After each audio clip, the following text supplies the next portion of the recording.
Okay, you say no preference. There have been reports that Israel has been treating wounded Syrian rebel fighters in its hospitals on the border, including fighters from Nusra Front, which is, of course, the Al-Qaeda proxy in Syria. Al-Qaeda, to the best of my recollection, has up to now not attacked Israel. Okay. But Israel was not specifically targeted by Al-Qaeda.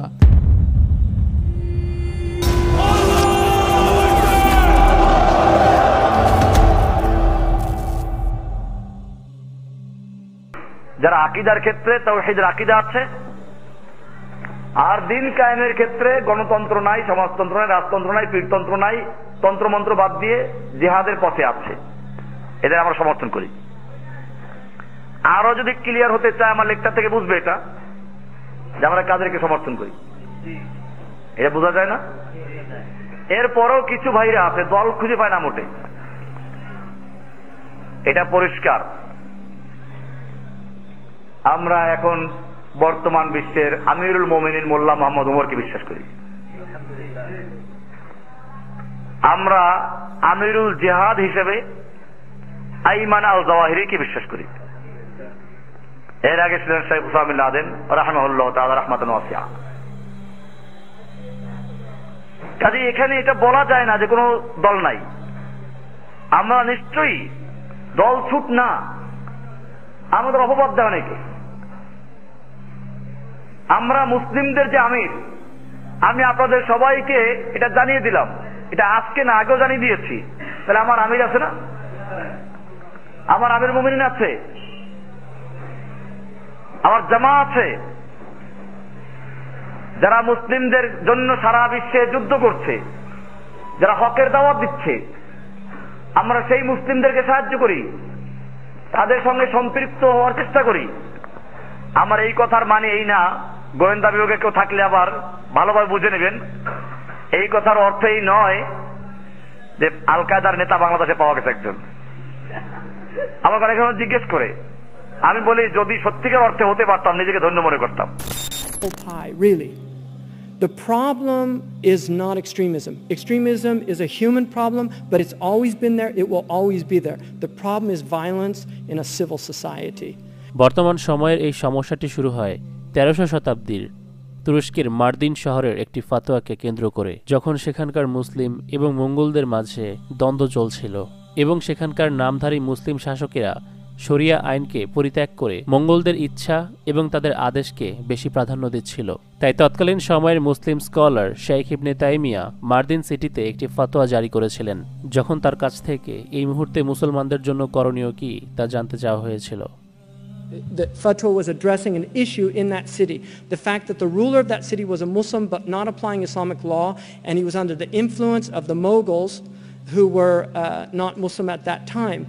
He was asked, is this an abode of war or an abode of peace?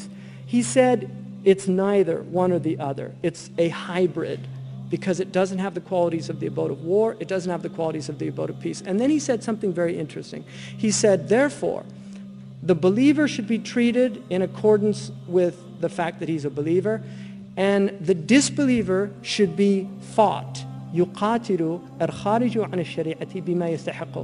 The disbeliever should be fought because he's left the Sharia and as he deserves to be. Sheikh Abdullah বিন বাইয়া recently আলেমদেরকে নিয়ে তুরস্কের সেই মার্দিন শহরে conference রেখেছিল, যেখান থেকে এই ফতোয়াটি দেয়া হয়েছিল। শেখ আব্দুল্লাহ বিন বাইয়া সৌদির কিং আব্দুলাজিজ ইউনিভার্সিটির একজন প্রফেসর। উল্লেখযোগ্য বিষয় হল ওসামা বিন লাদেন এই ইউনিভার্সিটি থেকেই তার গ্র্যাজুয়েশন কমপ্লিট করেছিল, পাশাপাশি ইসলাম সম্পর্কে জ্ঞান অর্জন করেছিল। শেখ বিন বাইয়া মূলত আল কোরআন এবং আরবি ভাষার উপর একজন পণ্ডিত। মার্দিনের সেই কনফারেন্সে তিনি ইবনে তাইমিয়ার সেই ফতোয়া নিয়ে আলোচনা করেন। তিনি বলেছিলেন, এই ফতোয়াটি যেভাবে লেখা আছে আরবি ভাষায় এভাবে লেখা থাকার কথা নয়। মুসলিমরা জিজ্ঞেস করেছিল যে এই জালেম শাসকদের বিরুদ্ধে এখন তাদের করণীয় কি, এখন যে পরিস্থিতি দাঁড়িয়েছে এটা কি যুদ্ধের নাকি শান্তির? শেখ ইবনে তাইমিয়া বলেছিলেন, কোনোটাই না।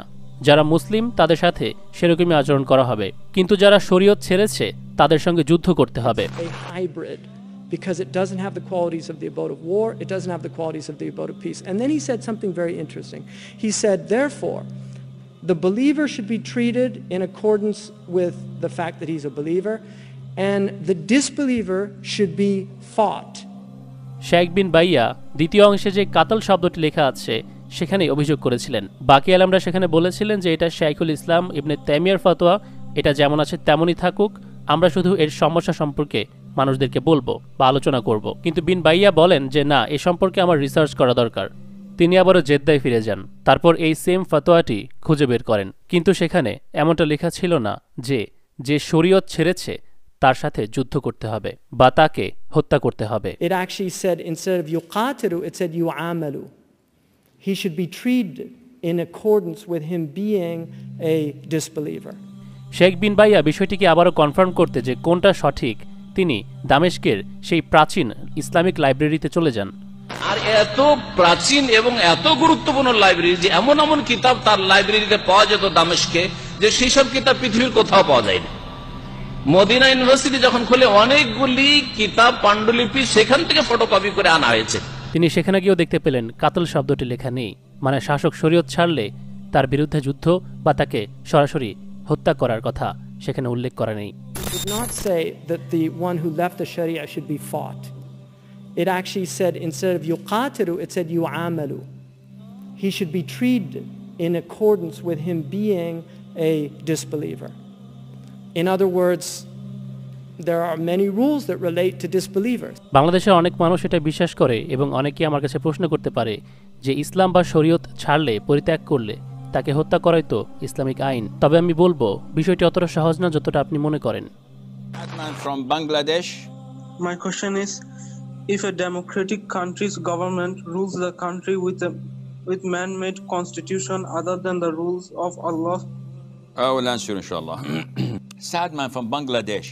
He's asking about if a country rules with democracy or man-made laws, and this country rules a Muslim country, is it taghut? Is it a kafir government? What is the reason behind asking such a question, Sadman? One of two. Either to know or to act.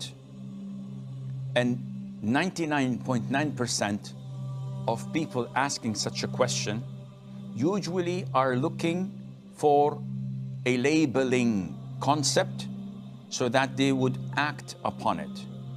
So when someone says a government or a ruler is a kafir, this ignites the idea of khuruj and overthrowing, rebellions, chaos, killing, and this is definitely not permitted in Islam.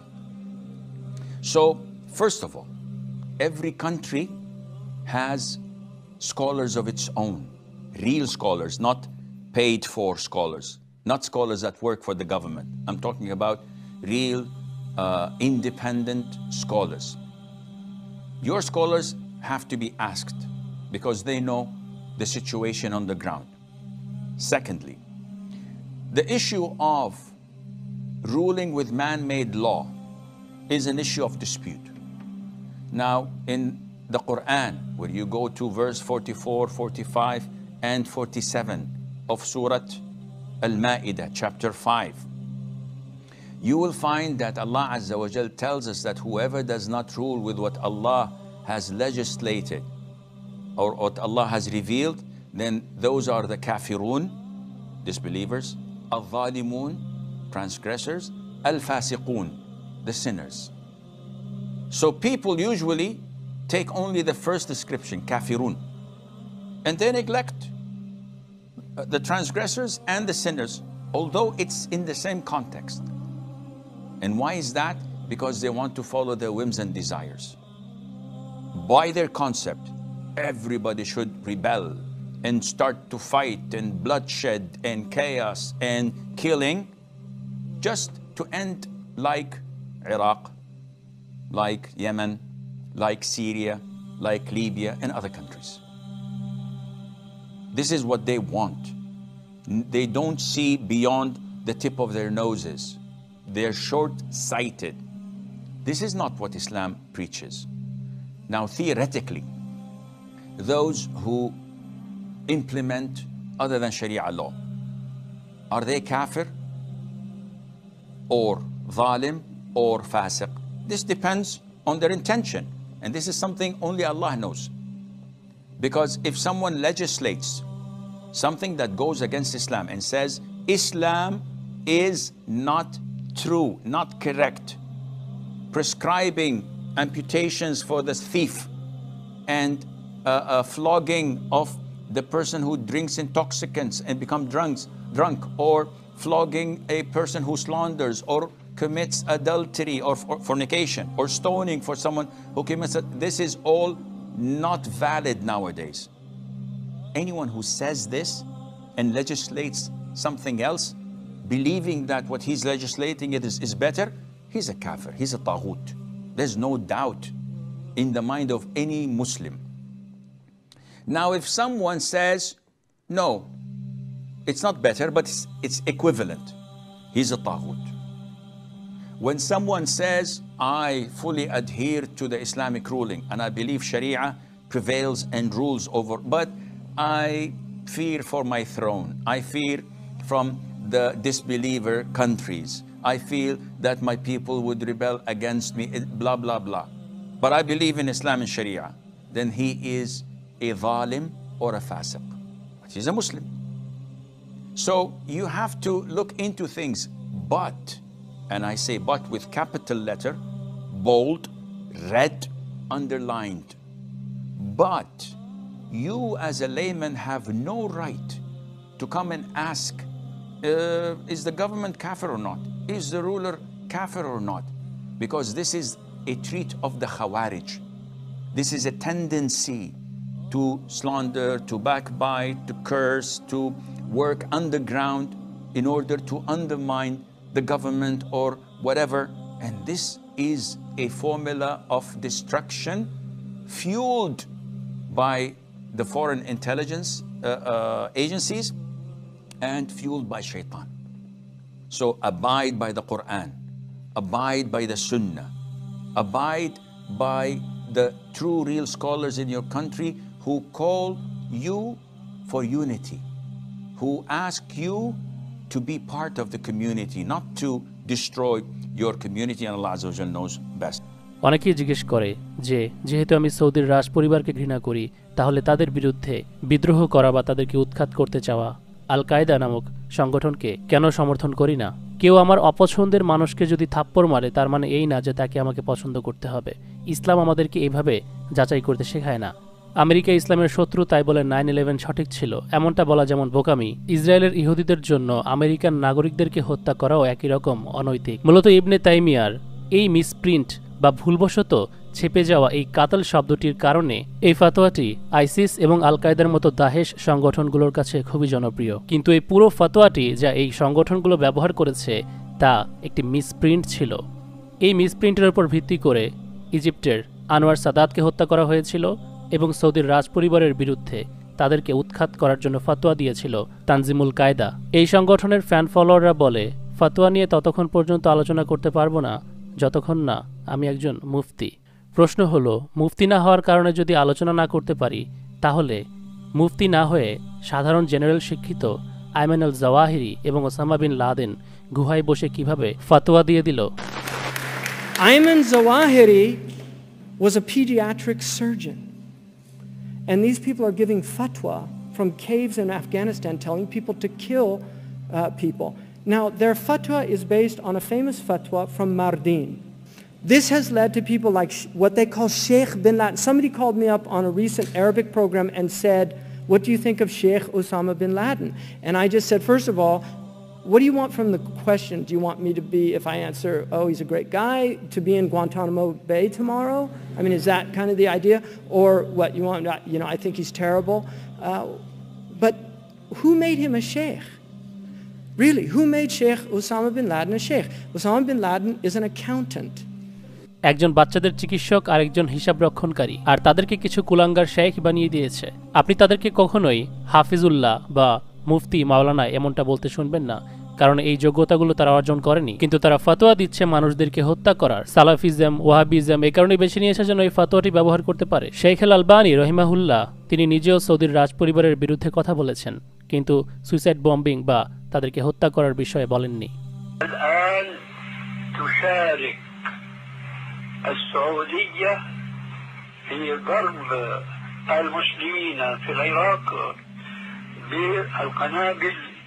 المدمرة تتعاون مع الأمريكان اليهود واليهود الذين استولوا على فلسطين بمساعدة البريطانيين والأمريكيين. أصبح من آثار استجلاب الكفار إلى بلاد السعودية أن يقاتل السعوديون معهم المسلمين، وهذه يعني مصيبة الدهر. আত্মঘাতী বোমা হামলাকে, যা আল কায়দার প্রধান পদ্ধতি যুদ্ধ করার, সেটিকে হারাম করেছেন। শেখ বিন বাজ রহিমাহুল্লাহ কোরআনের আয়াত ব্যবহার করে সুইসাইড বম্বিংকে হারাম ঘোষণা করেছিলেন। বিন বাজ রহিমাহুল্লাহর এই ফতোয়াটির বিরোধিতা সবার প্রথম কেউ করে থাকলে তিনি ছিলেন মিশরের শেখ আল কারাদাউই। ইসলামের জন্য এই ব্যক্তিরও যথেষ্ট খেদমত রয়েছে। তিনি মনে করেছিলেন ফিলিস্তিনের মুজাহিদ ভাইদেরকে এই ফতোয়া দিয়ে আটকে দেওয়ার চেষ্টা করা হয়েছে।